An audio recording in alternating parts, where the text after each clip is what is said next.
El día de hoy les voy a hablar acerca de anestesia para cirugía y preparación del paciente. Entonces, el primer tema es acerca de la quinesia y anestesia del párpado. ¿Cuándo se utiliza esto? Se utiliza para paralizar la función del auricular y anestesiar el área del párpado perivulvar. Entonces, aquí en el gráfico vamos a ver la porción palpebral y la porción orbitaria del auricular. Entonces, ¿cómo vamos a anestesiar? Se va a inyectar una mezcla de mitad de lidocaína al 2%, que es la silocaína, con 1 sobre 100.000 unidades de epinefrina más bupivacaína al 0.75%, utilizando una jeringa de 5 ml con aguja de calibre ya sea de 23 o de 25. Entonces, ¿cómo vamos a empezar? Se empieza aplicando en la parte lateral del borde orbital inferior, avanzando la aguja al área cantal medial, como podemos ver en la imagen. Lentamente se retira la aguja mientras se va inyectando. Y después se retira toda la aguja excepto en la punta. Ese es el primer paso. El segundo, una vez que se retira la aguja y se deja solo la punta, se redirecciona superiormente paralelo al borde lateral orbital. Lentamente se retira la aguja mientras inyecta. Después se va a retirar la aguja completamente y se inserta lateralmente en el área paralela a la área previamente inyectada, como vemos en el número 3. Se avanza horizontalmente por debajo de la ceja hasta que la aguja llegue al área cantal medial y se inyecta mientras se retira. Es importante al momento de hacer estas inyecciones, se debería aplicar presión por 1 minuto en las áreas inyectadas para propagar el anestésico y así evitar un hematoma. Entonces, ahora, otro tipo de anestesia es la anestesia retrovulvar y perivulvar. Como indicaciones, esta se usa para producir una anestesia y aquinesia del globo ocular y anexos oculares. ¿Qué vamos a utilizar? Vamos a utilizar 2% de lidocaína con epinefrina 1 sobre 100.000 unidades, 0.75% de bupivacaína y 1 ml de hialuronasa. Que es importante conocer qué es la hialuronasa. Esta generalmente se usa para reducir la inflamación, incrementar la absorción y diseminación del anestésico. Entonces se agrega 150 unidades de hialuronasa a 20 ml de solución de lidocaína. Se mezcla 2.5 ml de lidocaína con la epinefrina, hialuronidasa y 2.5 ml de bupivacaína con una jeringa de 5 ml. Se utiliza una aguja de calibre 23, entonces se fija esta aguja a la jeringa. Entonces, ¿qué es lo que tenemos que hacer? Se selecciona un sitio sobre el borde orbital, como vemos en la imagen. Importante, esto es súper importante mencionar o indicarle al paciente que mire lentamente hacia arriba.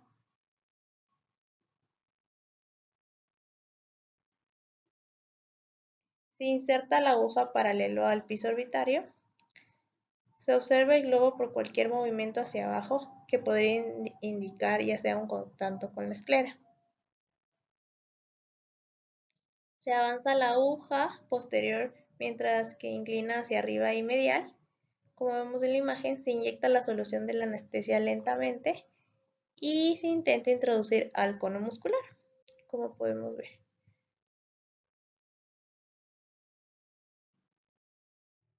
Una vez en la región del cono, se inyecta la solución de 2 a 3 ml. Si se encuentra el piso orbital, se retira la aguja ligeramente. O sea, si al momento de inyectar topamos el piso, se va retirando poco a poco y se vuelve a redireccionar de manera más superior y medial. Entonces, para inyecciones extraconales, Se va a utilizar una aguja más corta y mantiene la aguja paralelo al piso, así se va a mantener. Se dirige al paciente a mirar hacia adelante. Se inserta la aguja aproximadamente 2/3 del camino desde la pared orbital medial y se inserta la aguja permaneciendo paralelo con el piso orbital. Si ocurre movimiento ocular o dolor, es importante suplementar el anestésico retrovulvar o perivulvar con una inyección adicional. Una vez posterior al ecuador se inyecta lentamente una solución de 1 a 3 ml. Como les mencioné antes, se va presionando suave y firme sobre el párpado, cerrando por 30 segundos para evitar una hemorragia retrovulvar.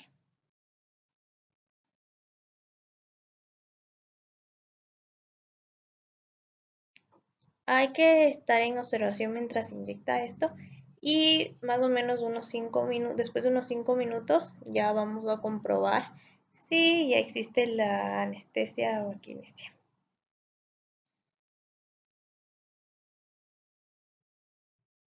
Aquí va a haber un video que más tarde les voy a mostrar. Ahora, voy a hablarles acerca de la anestesia general. Esto es muy importante que todos los niños y algunos adultos requieran una anestesia general para la cirugía de estrabismo.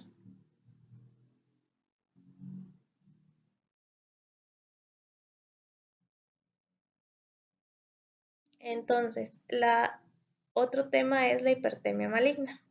Generalmente, esta se considera una reacción catastrófica.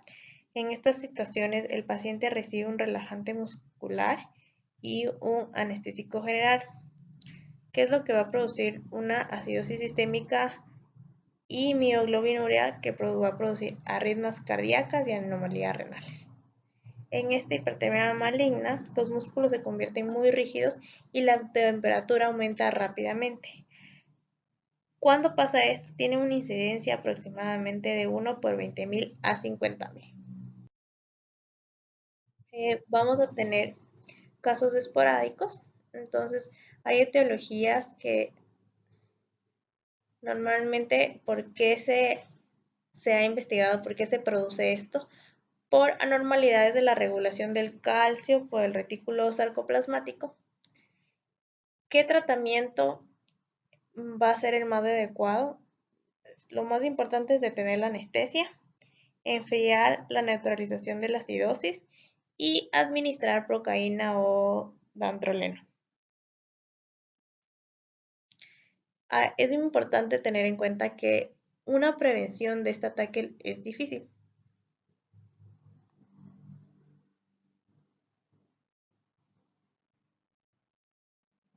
¿Por qué este es difícil? Porque no hay pruebas disponibles para identificar con precisión a las que estas personas están en riesgo, aunque en ocasiones se hacen biopsias musculares. Sin embargo, son procedimientos que pues no todas las personas se pueden realizar. La bradicardia, esta es otra complicación, donde existe un reflejo parasimpático normalmente entre las estructuras oculares y el corazón que causan bradicardia al manipular los músculos extraoculares. Es importante advertir al anestesiólogo que se va a hacer una tracción significativa en un músculo extraocular. Generalmente esto pasa más en los músculos rectos.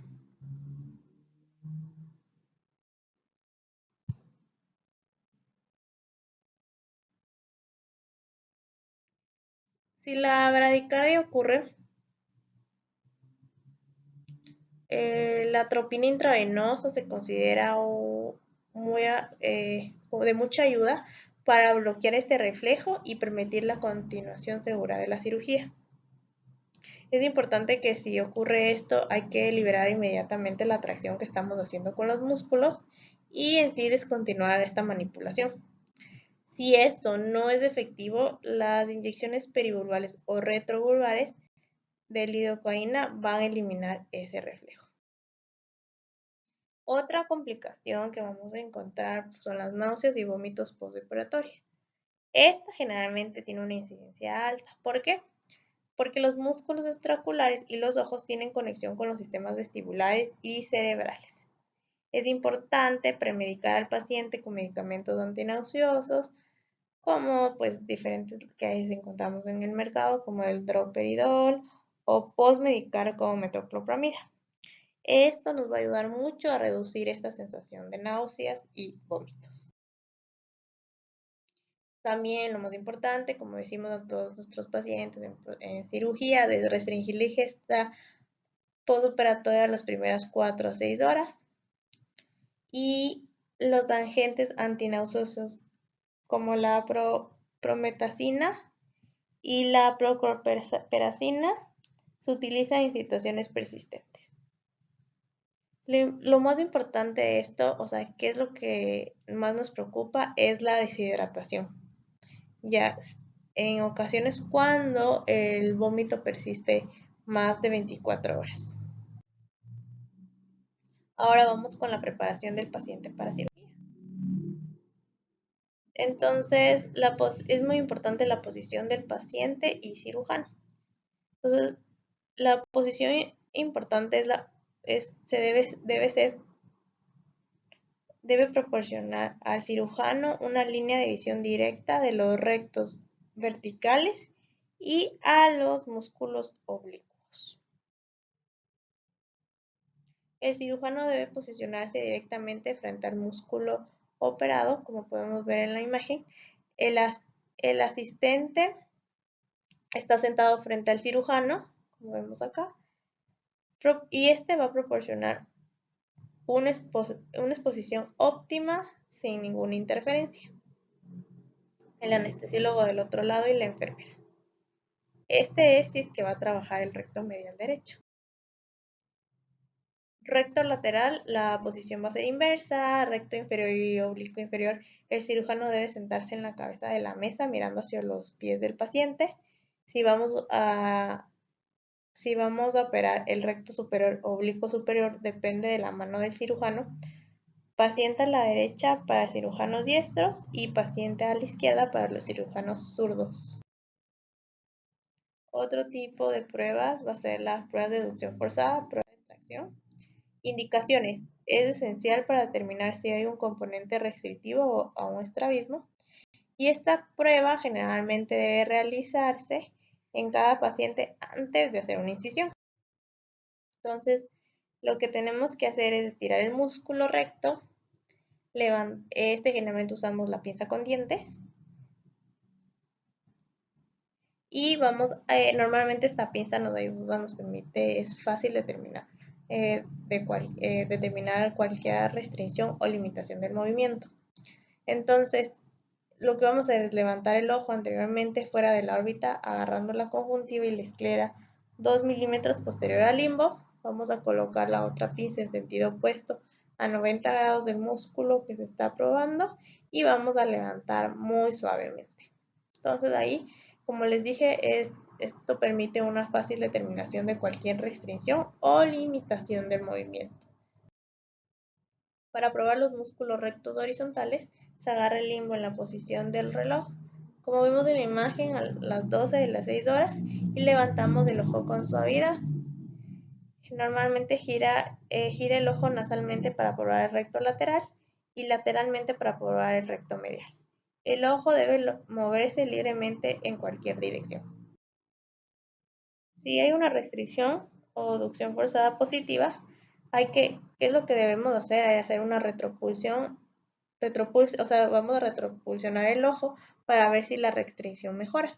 Si no mejora con esto, la restricción puede ser causada por ya sea una cicatriz periocular o otras causas orbitales. Ahora, para probar el músculo recto vertical,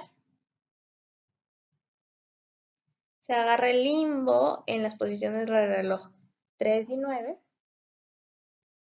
Se eleva y se rota suavemente el ojo inferiormente para probar el músculo recto superior y superior para el músculo recto inferior.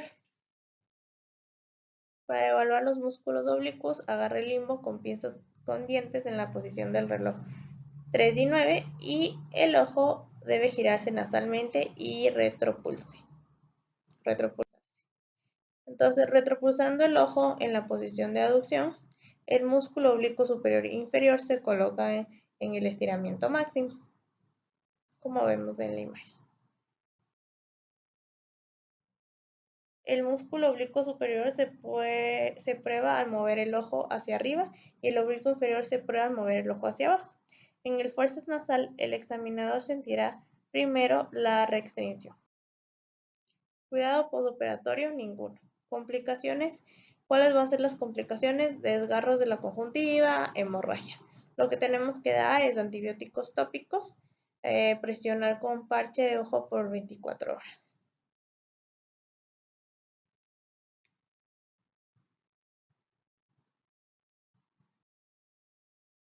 Y el último tema va a ser la colocación de suturas de tracciones. Indicaciones: generalmente se puede colocar una sutura de tracción en la superficie del ojo para maximizar la exposición sosteniendo el ojo en rotación extrema. Se utiliza un forceps con dientes para elevar la conjuntiva a 2 milímetros del limbo. Se pasa la aguja tangencialmente, como vemos en la imagen, a través de la conjuntiva en la esclera superficial aproximadamente a 1 milímetro del limbo. Normalmente se usa sutura de seda 60 doble armada con una aguja muy fina, Eticon 6.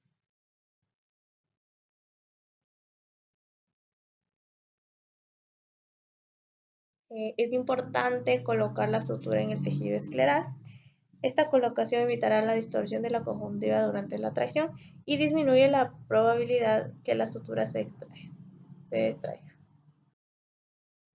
Se coloca normalmente en las posiciones de reloj, 6 a 12 horas para cirugías del músculo recto horizontal, 3 a 9 para cirugías del músculo recto vertical, para oblicuos a las 12 oblicuo superior y a las 6 el oblicuo inferior.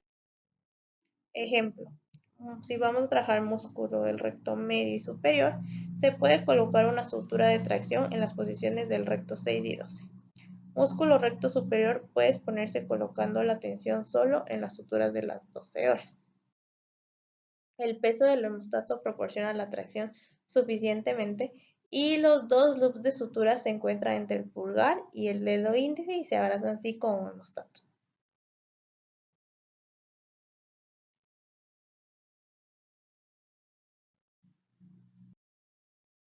¿Cuáles van a ser los cuidados postoperatorios? Generalmente no ninguno. Y complicaciones: abrasión corneal, sangrado limbal, ifema y desgarro conjuntival. Eso sería todo.